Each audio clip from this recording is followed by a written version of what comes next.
Hello, I'm Ellen Binns, coming today from Wheaton, Illinois, in the USA. Welcome to Impact, a podcast about how we can each bring about real change in the world and getting practical in making that happen. And hello, I'm Clive Johnson, coming today from Leigh-on-Sea in the UK. A special welcome if you're listening for the first time, and a big thank you to our new subscribers.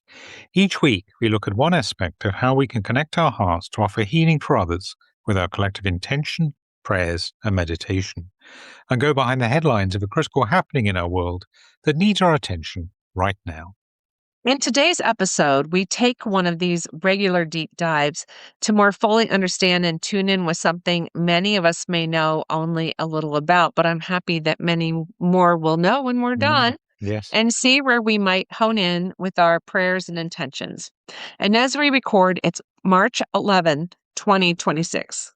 International Women's Day, marked the Sunday before we are recording, aims to focus attention on issues relating to gender equality, reproductive rights, and violence and abuse against women and girls.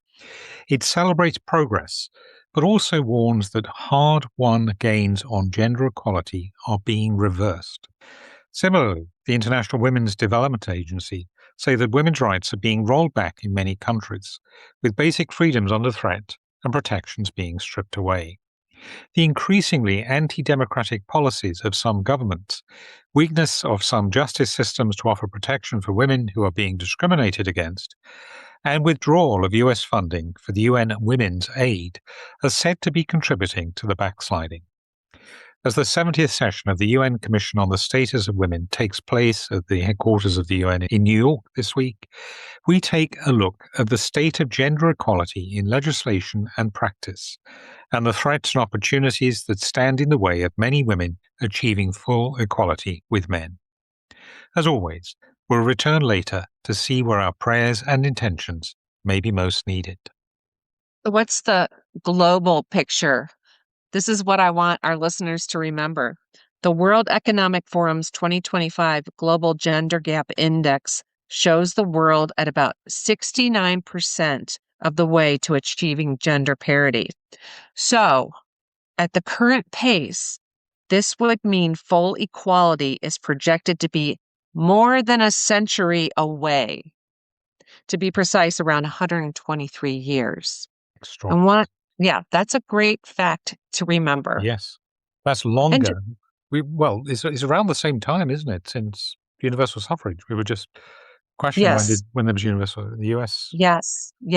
1920 and well, just as a reminder, in what we were talking about before, I don't think people realize that International Women's Day goes all the way back to 1911.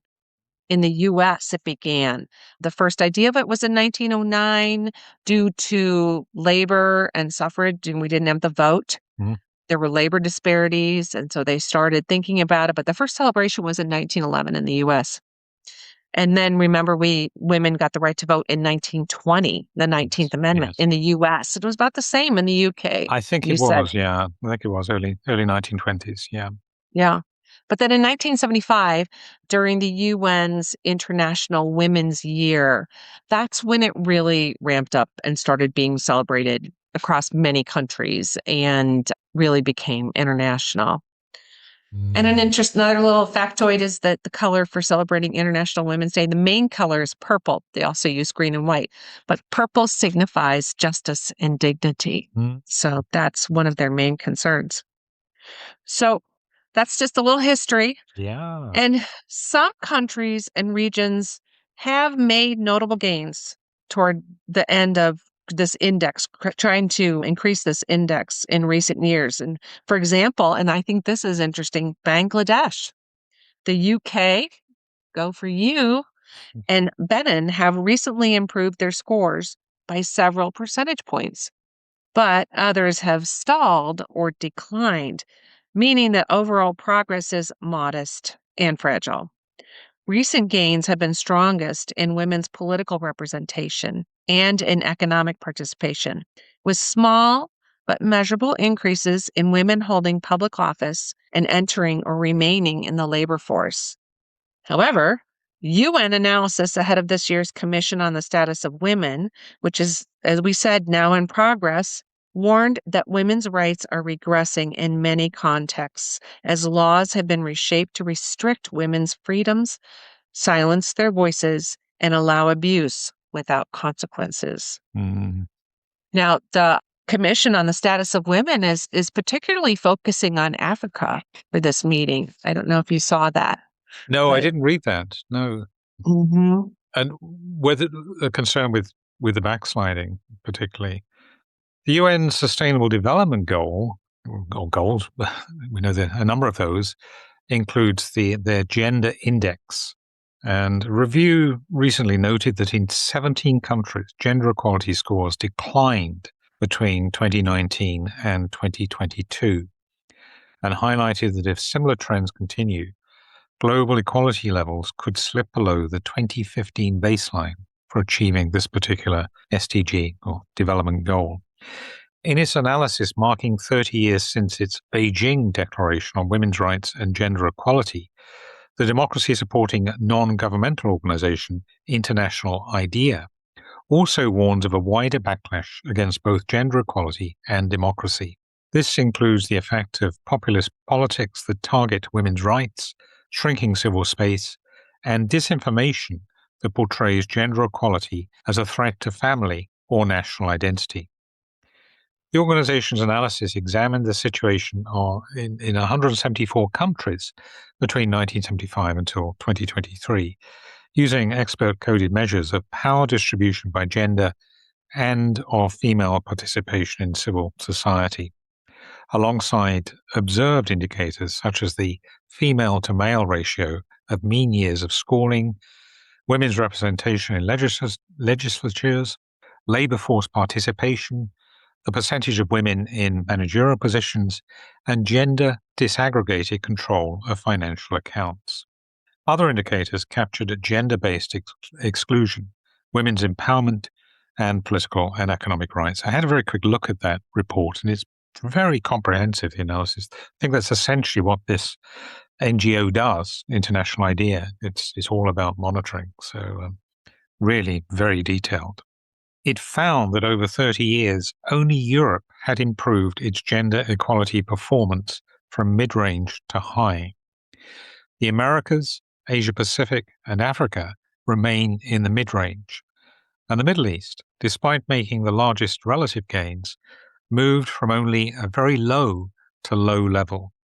The report describes the US performance in gender equality as borderline high, but with an index of 0.7, lagging considerably behind the average for Western Europe, which is a 0.86.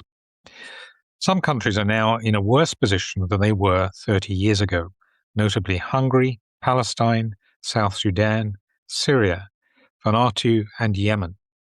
These are not alone in seeing recent setbacks, especially where there is or has been conflict.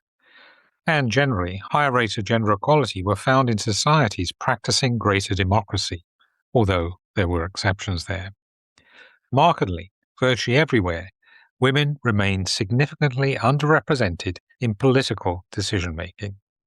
And to get more specific, one potential change in legislation that may disproportionately favor men over women, that's close to home for many of our listeners, myself, is a move in the United States to tighten the ID documentation citizens will need in order to be able to vote.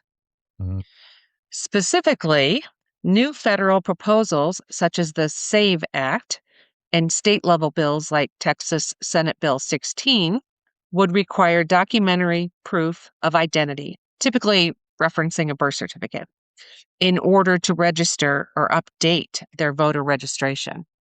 So, voting rights groups point out that between 60 to 69 million American women have changed their names after marriage and do not possess a birth certificate that matches their current legal name, myself included, creating a mismatch between foundational documents and everyday ID.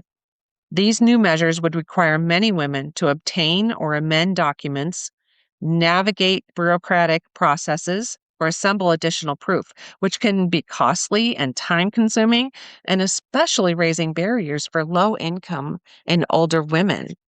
Hence, where laws demand exact consistency between current ID and birth certificate details, women whose names or gender markers have changed, so that includes transgender women, may be particularly vulnerable to challenge or exclusion at registration or at the polls.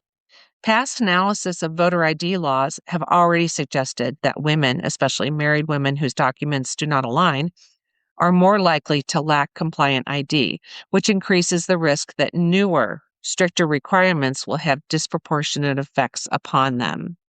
This is Uh, very disturbing in our yes. country, and President Trump is adamant about the SAVE Act passing. He's being he doesn't want to pass anything until the SAVE Act gets passed. It's very disturbing. Is there a view amongst some that it's not gerrymandering exactly, but it's kind of potentially one of the motivations is that if it favors men, okay, that's Absolutely. particularly controversial. It's a tenet of Project 2025. But it would be It, in the Republicans' interest, essentially, in terms of their yes. voting patterns Yes. expected. Yes, My goodness. So absolutely. if that is Mhm. true, that is very concerning, isn't it? Mhm. It's another Mhm. layer. I was just Yes. thinking, quite apart from the expense and everything involved, and just doing these things is incredibly time consuming and frustrating, getting the Yes. right paperwork. Mhm. Um, and how do you do it? You've got to have a wedding certificate, I guess. Mhm. Or if you've changed, you've been remarried and divorced, there's quite a trail potentially of documentation that would come into this. I don't even know how it would be done. If And think of women who English isn't their first language and they're struggling with that. There's so many issues, but yeah, it's completely disturbing. potentially very expensive as well, if you've got to get Yes. several certificates. Yes. Yeah. Absolutely. Oh, my goodness. Where access to justice is concerned, a recent UN report found that women face greater barriers than men in nearly every region, including discriminatory laws, biased enforcement, high costs, and having a lack of trust in the institutions that are meant to protect them. Globally, women are estimated to enjoy only about 64% of the legal rights that men do. This includes gaps in areas such as property ownership, family law, and protection from violence and harassment. And that's another statistic I want our listeners to put in their heads. Mm, 64%. 64%. not good enough, Mhm. is it? Not good Mm-mm. enough. In some countries, domestic violence protections have been weakened. For example, the International Commission of Jurists highlights Russia's partial decriminalization of certain forms of domestic violence, incredible, as a regressive step that undermines women's safety. That's clear enough that that is exactly what that is. Yep. The, the same statement raises concerns that in Turkey, constitutional changes increased executive control over the judiciary and that mass dismissals and threats against judges and lawyers have weakened judicial independence, making it harder for women to obtain impartial justice. Economic shocks, conflict, and global crises, from pandemics to climate related disasters, often push women out of jobs, increase unpaid care burdens, and heighten gender based violence. All of these can erode the recent gains towards equality that have been achieved. Restrictions on sexual and reproductive health care in a number of countries have also been noted by human rights bodies as undermining women's autonomy and disproportionately harming survivors of sexual violence. Global reviews of women's health emphasize persistent gaps in research and access to services and leadership, meaning women's specific health needs are often under-recognized and under-resourced. I think it's important to note here that this is research, bona fide research, documentation. This Mm, isn't women whining, no, no, get no. what we want. And serious So, research as well from, yes, just even a exactly. casual glance like I had, really serious Yes. research. Yeah. Yes. It's So, so looking at census data and employment data, or looking at data coming out of justice departments. So it's not, yeah, exactly. This is real. yeah, Mm, it's important to remember that. yeah. So why is this backsliding occurring? We've touched on several reasons why progress toward full gender equality is stalling or backsliding, and in particular, where democracy comes under threat, women's rights have suffered. Some political actors may even mobilize opposition to women's rights to energize conservative constituencies, Mm, framing gender equality, LGBTQ plus inclusion, or reproductive rights as threats to religion, tradition, or national sovereignty. We've seen this on our home turf in recent months, for mm, sure. yeah. And we've covered it in Yes, earlier episodes, haven't we, to some extent as well? Mm, yes. Elsewhere, economic insecurity and rapid social change can produce a nostalgia for so called, quote, traditional roles, making parts of the public more receptive to restrictions on women's autonomy in work, family, and public life. Of course, the segregation of roles and opportunities is especially pronounced where authoritarian regimes use religion to justify their policies, such as is the case in Afghanistan. At the same time, many people are prioritizing the day to day concerns of paying bills and staying warm and caring less about matters that may not directly affect them. There's little political incentive for politicians to appeal to what many may see as worthy but lower priority social issues like women's rights, unfortunately. mm, A fall off in funding to support anti discrimination action in education is also having an effect. The International Women's Development Agency is among several pointing to the withdrawal of U.S. funding from UN Women as a cause of growing pressure for organizations working on the front line. Reduced resources mean that this work is spread thinly and so risks having less impact in moving forward the cause of equality. As Nalina Singh, executive director of the Fiji Women's Rights Movement, puts it, global rollbacks on gender, on rights, will have an impact. This is the real test of strength. I don't know if it's a test of strength. If we don't have the resources, we don't have the ability to move forward. So I don't know if I agree It with her. needs a change in mindset, doesn't it? It needs Yes, yes, total change in mindset. yes, In a sense, it shouldn't need any spending yes. in a, what I would regard as a good society, in terms of the education and employment laws and how the justice system work. But of course, that relies on having good people at all levels with that conscience. But yes, it's certainly the resistance. That's not quite the right word, is it? The advocacy and the real need to keep this as a vital issue that shouldn't be sidelined because of people's worries about their own finances and so on. But Well, and it's not just a women's issue. And that's what no, needs to be realized and felt and embodied that, when we discriminate against women, we discriminate against families ultimately. mm, And men need to, yes, we need strength, but we also need the support of men to yes, move this forward. yes. As we record, the 70th Annual Commission on the Status of Women is currently taking place at the UN headquarters in New York, running through to the 19th of March.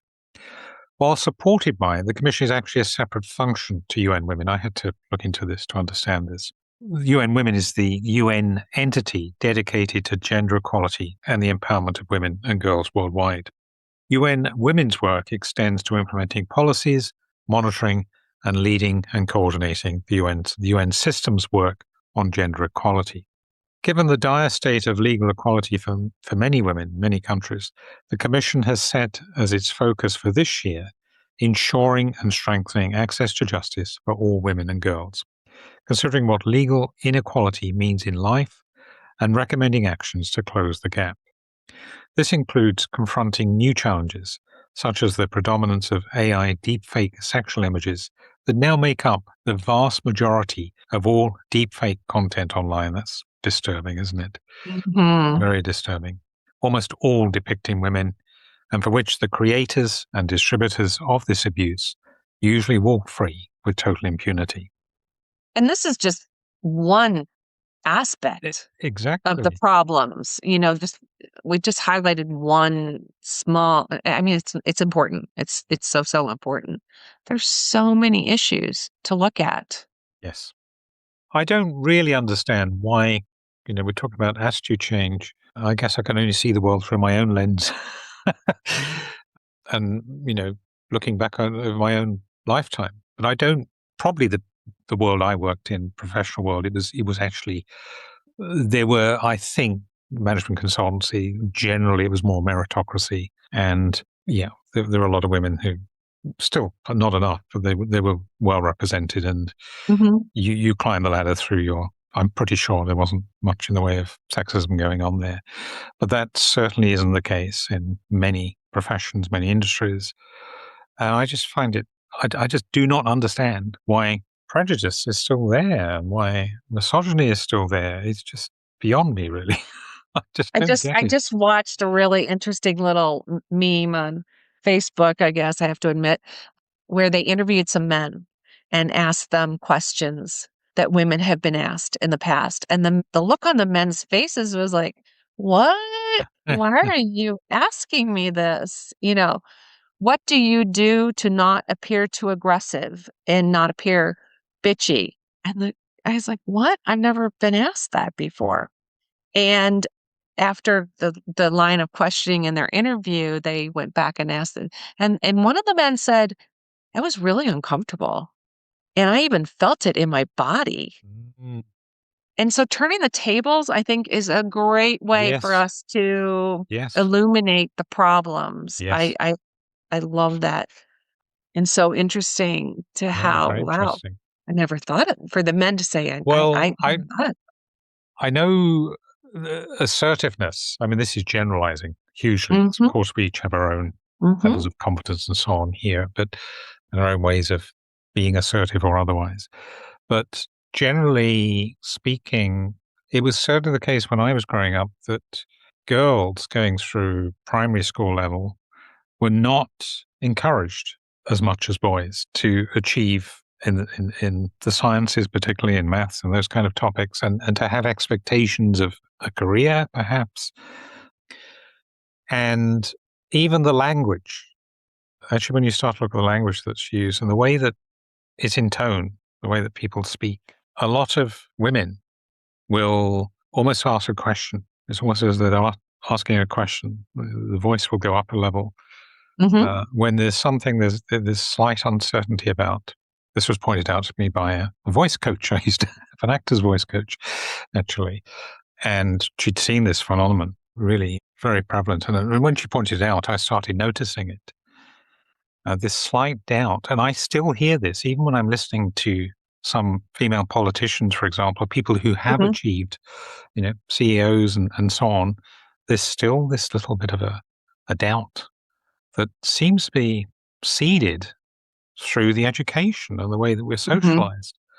And again, I don't quite understand why that still exists because I would have Isn't hoped that things had amazing? changed since the time I was going through Right, through the schooling. right. We think it's gone, but it's not. No, no, it's still there very much. And And it some of the things that are the difference between men and women, and we wanna keep because they're better. And so all of it we don't wanna, throw out. Like, maybe even there's times when the voice inflection is useful and connective to people, times that it's not, I will admit that, mm, but we don't wanna throw everything away that's female no, in the business no, world. no, It no, can no. improve leadership for sure.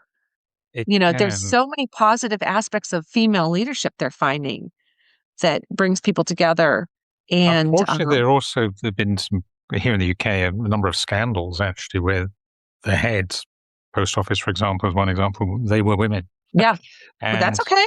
they It's not yeah gonna they be. Yeah.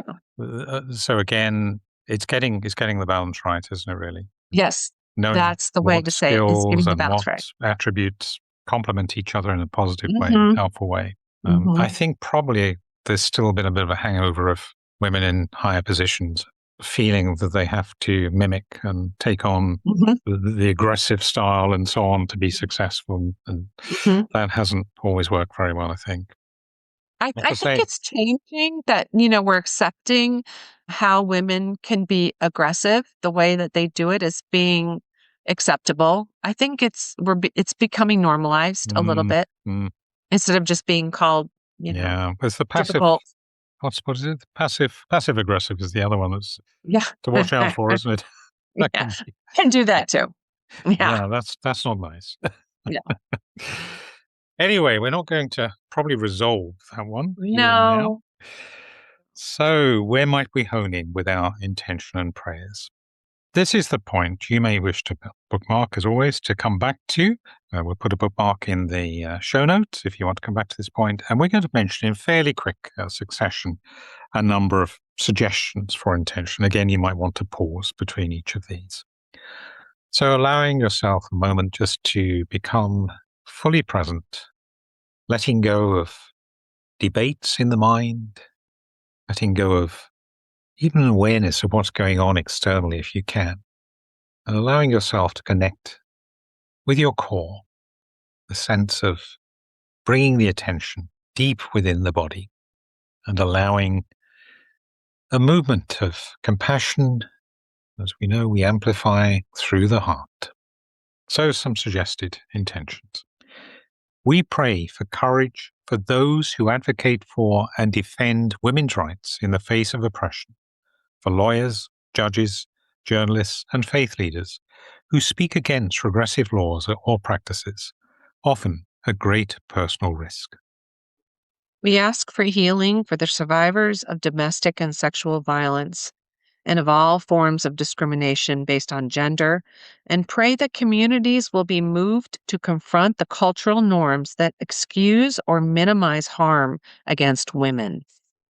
We will that all who seek to prevent abuse within the criminal justice system and in technical research will have wisdom to know how to counter the rise of AI deepfake sexual image creation and production in ways that enable crime investigation services to quickly locate, investigate, and prosecute those responsible. We pray that the lawmakers in all jurisdictions will be moved to ensure that loopholes and gaps in their laws that allow discrimination to continue will be corrected, and that those leading their criminal justice systems will be moved to ensure that those who ignore these laws are pursued and brought to justice. We will that all governments will seek to ensure that funding and resourcing for their justice systems confronting gender-based discrimination are adequate and ring-fenced, including ensuring funding for legal aid and survivor-centered justice services. We pray that wisdom and fairness will prevail among the lawmakers in the USA to enact laws that do not discriminate against women affected by the SAVE Act and state level bills requiring documentary proof of birth and name change in order to be able to vote, or to otherwise ensure that women are not unfairly discriminated against in having free and easy access to vote. We will that movements for gender justice will not be discouraged by slow or uneven progress, but will be moved to sustain long-term work towards genuine equality in law and in practice. And this week, as we reflect on the reversal of moves toward women achieving equality with men in many countries, we suggest holding as our main intention, we will that all who have influence within UN member nation governments and their justice systems to implement and uphold equality protections will be moved and guided by the pleas of UN women to ensure and strengthen access to justice for all women and girls. Please join us in holding this. It can't be 125 years to reach equality, can it? That just No, it doesn't. can't. It doesn't have to be any time at all, really. Yeah, That's a great phrase. It doesn't have to be. it doesn't have to be. Yeah. So I guess by sending our intention, this really, really can make a difference there, Hmm. moving the hearts and minds in so many areas. And Yes. where we don't know as well, there's a lot. I guess we can will that we don't know exactly where change is needed to enable this change in mindset, this change in attitude, and so on. It doesn't have to wait for consultations and research and government commitments and funding. It just needs to be almost understood at a soul level, I think, at a deep. Yeah. And consciousness and awareness Yes. and catching ourselves and speaking up when we hear talk that isn't good for women. Yes. And yeah, being an advocate. I Mhm. think I have generally heard that more in my own circles. I mean, it doesn't happen very often at all, and probably the circles I operate in is not prevalent, but I think I have heard more calling out over the years. Good. Yeah, but again, I'm not necessarily a typical data point, let's say. Yeah, Well, you're an important data point. maybe. Of course, I flex between both as well, so Which gives you a lot of information. it gives me it gives me information, but it gives me advantage as well, of course, that Yep. I can, and I don't, I wasn't socialized on the other side of the class, as it were, way back when, and so Transgender women speak to the difference in being female to male. And there was one white transgender female who said, "Whoa, as a white man, I had opportunities falling in my lap. yep, yep, And that is not happening yep, as a yep, female," which I thought was yep, yep. really interesting Mm, mm. and spoke to safety Sense of as vulnerability and all of yes. that. I mean, I do get a sense of that when I go out, but not very often. I do get a sense of that, and so Mhm, yes, in that sense, you can get a little bit of an insight. But yes, you have to live the experience to really mhm, appreciate. I mhm. think. Yep. That about wraps it up for this episode. Remember, you can connect with us in the Facebook group and for live intention holding in Clive's daily Insight Timer offerings, and with me in the Labyrinth Activist Network Zoom calls. Details of how to hook up with these are in our show notes. Look out too for our next special topic episode, which we'll be releasing in the next few days. Thank you for listening and for sharing with us and holding intentions. We look forward to connecting again next time. And in the meantime, Thank you. Go well. Stay safe. and remember, we're more powerful together. Impact is presented by Ellen Binns and Clive Johnson and produced by Impact Productions. Our theme music is by Chris Collins and our logo artwork is by Auto Classic. Subscribe wherever you get your podcasts and please leave us a review on Apple Podcasts, Spotify, Audible, or your favorite podcast provider. We're a non-commercial podcast dedicated to people of any faith tradition or none who yearn for healing in our troubled world. Please pass on the word so others may join us in making an impact. Thank you for listening.